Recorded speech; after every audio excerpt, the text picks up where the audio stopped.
in the new issue of the Radio Times, on sale now. As you probably know, some of the BBC's long and medium wavelengths are changing in November. To help you find your way around the new wavelengths, there's a slide rule you can buy, and you can find details of that as well in the new issue of the Radio Times, on sale now.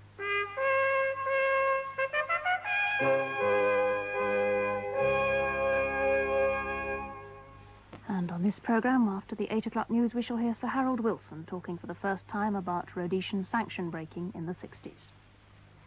This is the Today programme on Radio 4 with Libby Purvis and John Timpson.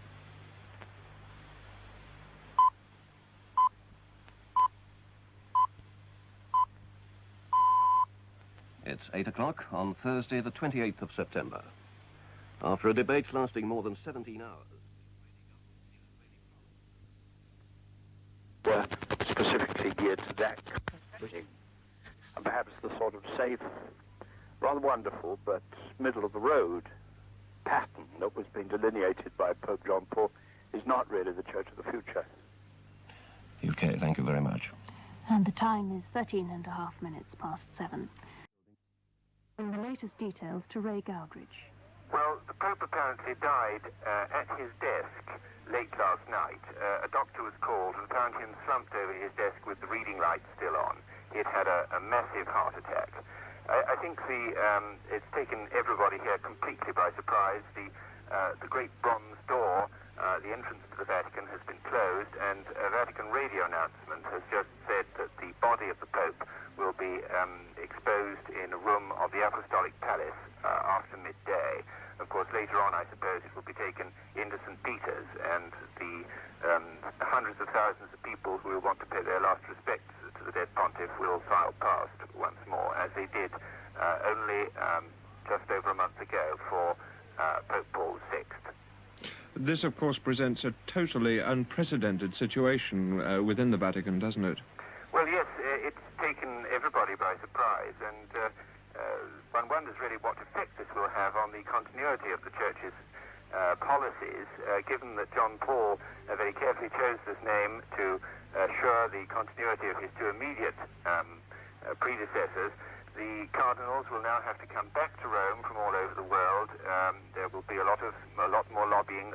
It'll be a very difficult decision to make to find out what sort of man is going to be best suited to be the next pope. David Willey in Rome. It's just after minutes past 7. The Middle East summit at Leeds Castle in Kent may not have achieved the immortality that Camp David has, but it's had one strange side effect. It's put Leeds Castle very firmly on the map. The castle has been flooded with demands from big firms for conference facilities, very prestigious and very secure, and the tourists have been flocking in as well. They walk around apparently demanding to see the site of the summit, the chair, for example, where General Diane sat. Paul Gibbs reports. The thick stone walls, the natural moat, a single entrance, and the four-poster beds of one of Britain's oldest castles gave the Middle East summit two important requirements, security and comfort.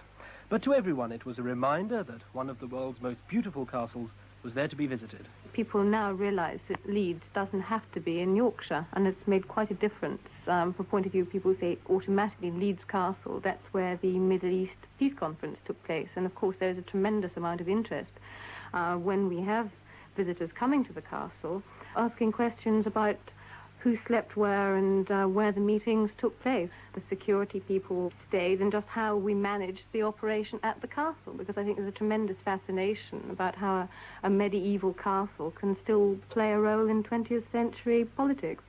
A fascination which, no doubt, the castle's marketing manager, Anita Sebastian, is well aware of.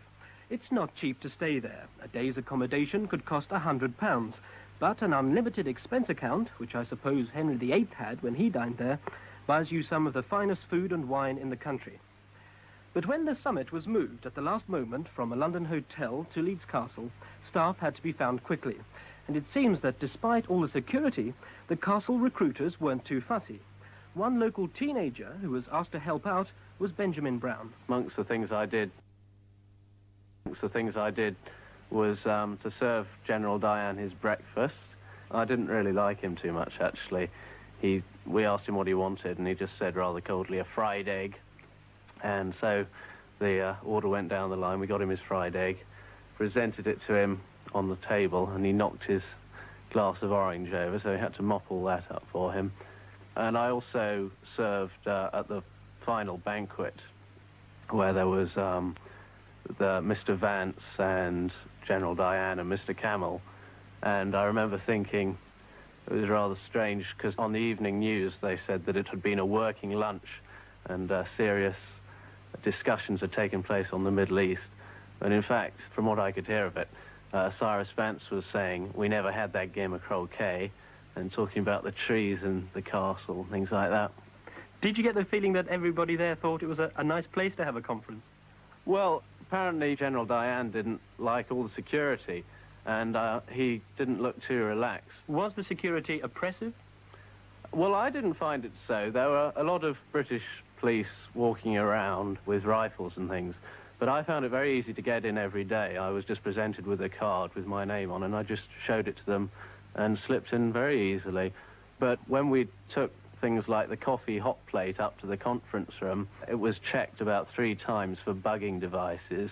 I don't suppose they actually had a food taster there, did they? No, they didn't actually, and I could have slipped some cyanide drops in any time I wanted, actually. I was always taking coffee up to them. You would have got a job there again. No, that's true, but I mean, if I was a terrorist, I wouldn't have really minded, would I? Inside stories there from Leeds Castle. Now it's 27 minutes past 7. It's time for the sports news with Peter Brackley. Yep. Now it's just after 7:30, and here's Laurie Macmillan with a summary of the news. Pope John Paul I is dead. The news was issued by the Vatican just an hour ago. With more details, here's Ronald Robson of our foreign news staff. At about 5:30 this morning, the Pope's private secretary, Father McGee, not having found the Pope in his chapel as usual, entered his bedroom. He found the pontiff dead in bed with the light still on, as though he had been reading. Minutes after the announcement, bells were tolling in Rome to signal the end of one of the shortest papal reigns in modern history. The Pope's doctor, who arrived quickly, established that death had occurred presumably before midnight of a heart attack. Only yesterday, Pope John Paul told a group of bishops from the Philippines that the Catholic Church must teach the higher ideals of Christianity as well as work to alleviate misery and need. His death has stunned the world's 700 million Catholics. It's only a month since he began his reign with a solemn mass in St. Peter's Square, when he deliberately avoided the pomp and ceremonial of a papal coronation. He emphasized that his papacy would be characterized by simplicity. Few of the cardinals had expected his elevation. He was previously Archbishop of Venice. Now the rest of the news. It's pretty difficult to get back to the exact, I mean, it's impossible to get back to absolutely the exact sound. We've got no gramophone recordings that Handel made. There are only a few things like barrel organs which remain, which show us the sort of way in which music was played, and on some occasions anyway, from the 18th century. Then there's a lot of treatises written by people who taught the violin and taught singing and this kind of thing, which tell us how they thought music should be played. They tend to disagree quite a bit, but they give us clues directly back to how the music sounded in some ways, at any rate. But ultimately, it has to be a sort of mixture of guesswork and bits of knowledge and just enthusiasm of trying to get back to that delicate, different, active sound of the 18th century, which the 19th century coming after has tended to obscure, I think. That's what we're trying to get back to. Hallelujah! Hallelujah! Hallelujah! Hallelujah! Hallelujah! Hallelujah! Hallelujah! Hallelujah! Hallelujah! Hallelujah! Oh, the Lord God omnipotent reigneth. Hallelujah! Hallelujah! Hallelujah! Messiah with an 18th century flavour. That look at entertainment and the arts today, as indeed throughout this week at this time, has been by Jerry Forsey, and he'll be back next week with another series. This comes every morning, as you've probably noticed, at 10 to 8 every morning. And the time now is 5 minutes to 8 o'clock. And now for the weather forecast for the whole of the country, over to the London Weather Centre and Mike Shaw. Good morning. You'll probably need an umbrella today, but it may be turned inside out as boisterous, rather cold west to northwest winds hurry showers across the country. There's a deep depression in northwest Scotland. It'll move southeast to be in the North Sea tonight. On its southern and western flank, strong winds and showers. For England, two areas, central and southern parts, then northern counties. For London and all southern counties, including the Channel Islands, for the Midlands and East Anglia. Here, a mixture of showers and sunny intervals. In central and eastern counties, very few showers at first, but in southwestern England there have been several showers already, and as the day goes on, these showers becoming more numerous, so everywhere seeing one or two. Most of the showers fairly brief, with sunny spells and good dry interludes between, but in the North Midlands and northern parts of East Anglia, there may be a more prolonged shower this afternoon. This evening, showers will continue, but they'll become more isolated. A very windy day with a gusty west to northwest wind touching gale force at times, and making it rather cold with temperatures only around 16 centigrade, 61 Fahrenheit. For northern England, from Cheshire across to Lincolnshire and all counties north to the Scottish border. And looking at my latest chart, there's a fair scattering of showers already from Cumbria and Lancashire across the hills and dales of the Pennines into northeast England and Lincolnshire. And that sets the pattern for the day. There'll be some dry, sunny intervals, but some heavy showers are likely and may last quite a while this afternoon. And after dusk, there'll still be showers, some heavy and prolonged, and strong to gale force west to northwest winds in most places. Looking ahead to the weekend, on Saturday, we'll still have northwest to northerly winds in most parts and bringing showers along, especially to northern and eastern counties. But by Sunday, lighter winds and becoming dry in most places and temperatures picking up, though in northwestern parts, particularly Scotland and Northern Ireland, more rain is likely later. And if you're bound for the continent this weekend, on the other side of a very rough channel and North Sea, the weather over much of northwest Europe will be cool with showers or longer periods of rain. But in the western Mediterranean, you'll still find it quite warm and generally dry. And that's the end of the weather forecast. Programmes next week on Radio 4.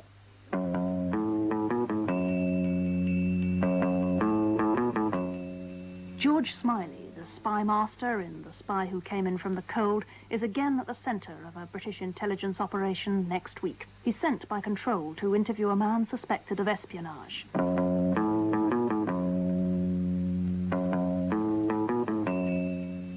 Later that night, he receives a call from headquarters.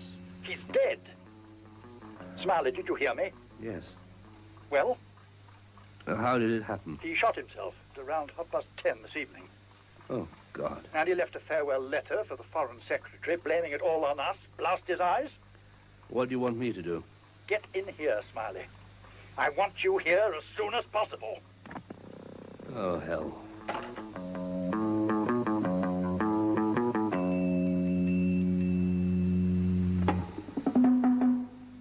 George Cole plays George Smiley in Call for the Dead, a new serial starting next Monday evening.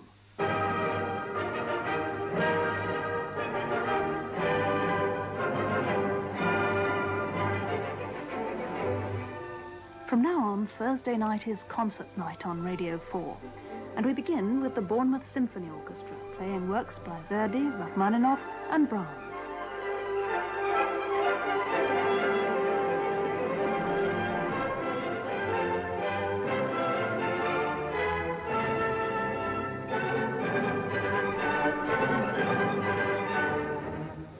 Thursday nights, we'll be giving you the chance to hear a wide selection of music.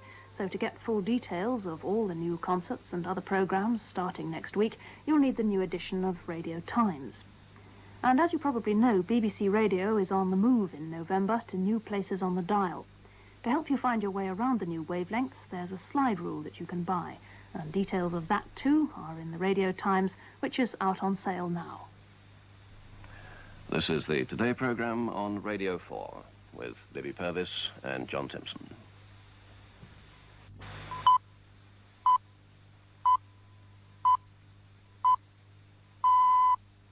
It's 8 o'clock on Friday, the 29th of September.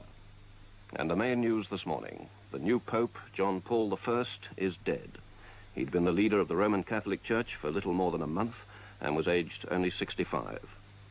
At the time of his election, observers had commented on his apparent good health, But just over an hour ago came the shock message from one of the international news agencies. Just 5 words: the Pope is dead, official. A statement from the Vatican has now given more details.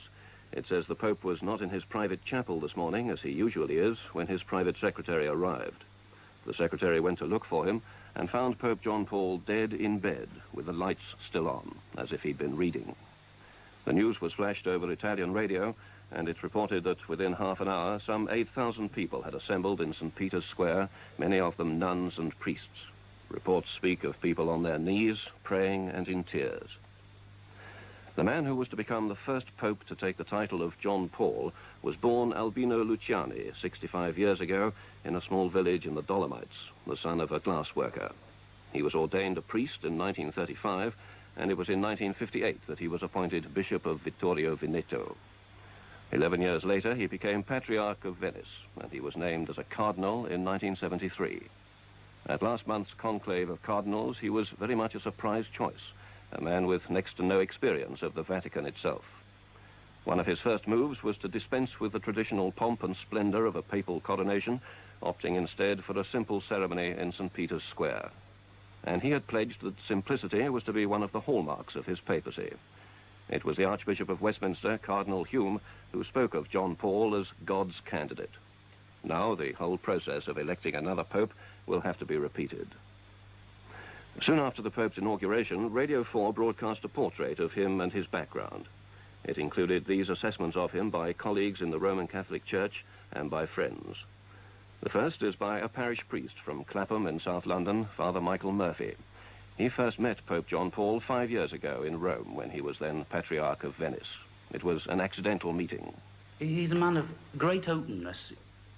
He's an intelligent man. His mind is very well stocked. He's read widely in Italian translation. He speaks very few languages, but he's obviously read a lot of literature. He's very fond of literature.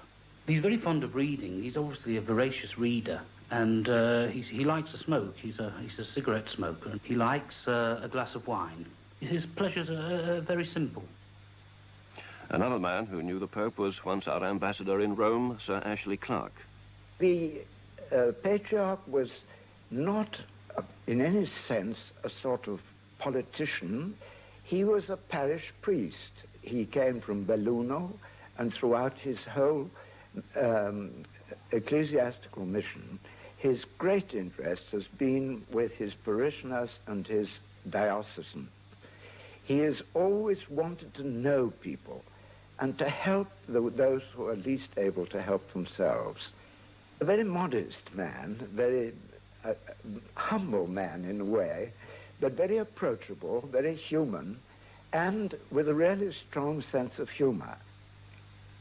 But perhaps the most poignant tribute must be the comment made in that program after his inauguration by the Archbishop of Westminster, Cardinal Hume, who was a member of the conclave who elected Pope John Paul.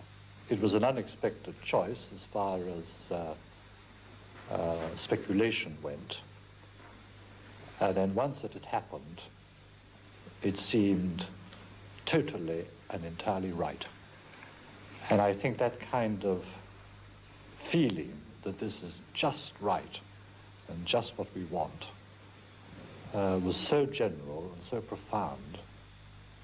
Those portraits of Pope John Paul were taken from a Radio 4 program, God's Candidate, broadcast after his inauguration. Now for more details, we're going over to David Willey in Rome. The Pope was found dead in bed with his reading lamp still on. His doctor said that he'd had a heart attack late last night. The alarm was given when the Pope failed to appear for his early morning mass, and one of his secretaries made the discovery that John Paul I had already been dead for several hours.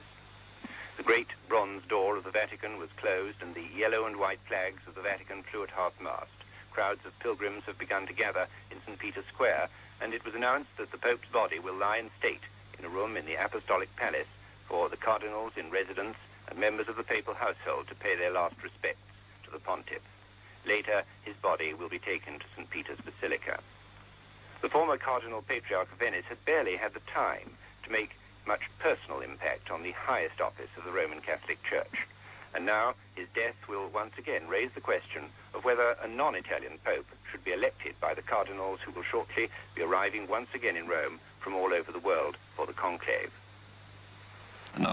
Now more reaction to the news. The Archbishop of Liverpool, the Most Reverend Derek John Warlock, is in Rome at the moment. He'd been expecting to have an audience with the Pope next week. He spoke to us about his feelings on the phone a few minutes ago. I think the atmosphere in Rome is that everyone is absolutely stunned by the news this morning. Rome is truly in mourning because in the few weeks that John Paul I had been Pope, he certainly won the heart of everyone out here, and they are stupefied by the announcement that he was found dead by his secretary, Father McGee, in the early hours of this morning. I don't think anyone has really got much beyond that at the moment. For mourning, though inevitably the radios are going on announcing the news over and over again because people find it so hard to believe. It wasn't really as though there had been any signs in these last days. He'd had a poor record of health over the years, but since he became Pope, he's appeared to be so totally relaxed and at ease with everyone that it's really surprised everyone all the more. We're told that Cardinal Vio, the Cardinal Camerlengo, has notified all the cardinals throughout the world, and they will have to reassemble in Rome, and the whole process will have to start again. But just at the moment, I don't think anyone is seeing beyond the feelings of shock and sorrow at the news which has come to us today. That was the Archbishop of Liverpool, the Most Reverend Derek John Warlock. A spokesman for the Archbishop of Canterbury said the death of the Pope would shake the world. He said the Archbishop, Dr. Donald Coggan, was informed of the news just before 7 o'clock this morning, and it had come as a great shock to him. Dr. Coggan is to say prayers for the Pope at his normal morning service.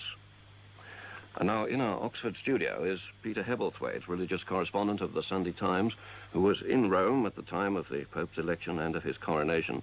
Peter, can I ask you, first of all, your own impressions of Pope John Paul? Well, I think the most important thing about him is that he was a man who could smile, and he had the fact that we shall not see that winning smile again is the first cause of sadness here.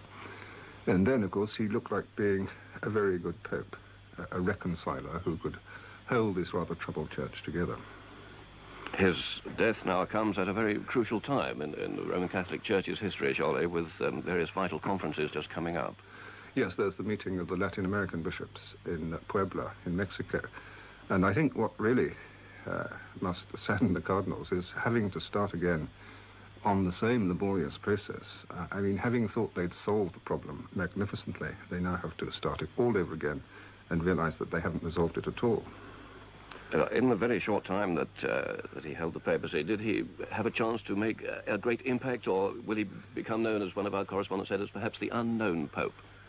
Yes, I think that's true, that many of his statements seem to be pointing in several directions at once, so that it was a bit difficult to see exactly what he would do on any particular problem. And I always thought that the test would be the first crisis he had to meet. I didn't realize that the first crisis would be death. So many people have spoken of his simplicity and of his sense of humor, which I think so many people found so endearing. Yes, they're going to be a little difficult to replace. I mean, he was full of rather baroque and homely comparisons. He compared the church, for instance, to a clock, and explained that the function of the Roman curia was to wind the clock up. He was full of sort of curious little things like this, and he did, of course, write a most amusing book called Illustrissimi, which is a series of letters to famous authors and characters, including Mr. Pickwick. And now, of course, it's too early to look towards his successor, but the process which now has to start again, this will take, I suppose, another month or 2 months before another Pope is elected. Well, it'll be less than 2 months because there is a time scale for it, so that it'll be 3 or 4 weeks. And the interesting thing, in a way, is that will all the arguments that were used in August still be used in October? You know, the cardinals said they wanted a pastoral Pope, and decided on an Italian as well. Now, are they going to have the same arguments? Because they'll be exactly the same people, minus one, Luciani. Peter Hebblethwaite, thank you very much. And now with the rest of the news, here's Laurie McMillan. Moves to get peace in the Middle East are continuing. President Carter has expressed optimism, saying nothing now...